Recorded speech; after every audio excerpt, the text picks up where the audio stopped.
Hi there, good morning, good afternoon, and good evening. On this video, I'm going to teach you how to enable Deep Effect Samsung One UI 7. So of course, the Deep Effect feature is only available on One UI 7, Android 15 or later. Take note about that one. Now to check a version, go to Settings, scroll down on About Phone, tap Software Information, look for One UI version, make sure it's going to be 7.0 or higher. If you don't have One UI yet, you need to wait for the official update.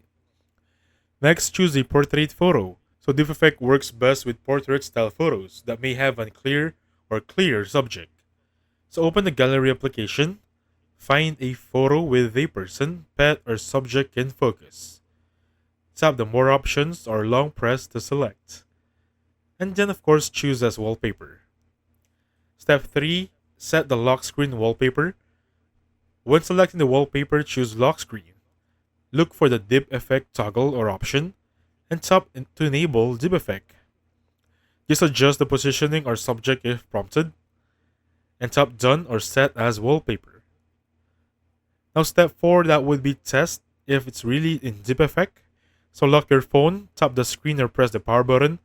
Observe the 3D Dip Effect, the subject should appear to float. Now if this doesn't work, try a different photo or make sure the subject is centered and clearly visible. Now, this is going to be a tips for better results. Use a portrait mode photos. Avoid using group shots or photos with clear backgrounds, and basically customize further by going to settings, lock screen preview, and try different images to see which gives the best depth animation. So thank you so much for watching. Enjoy your Deep Effect feature, and I'll catch you on the next one. Goodbye for now.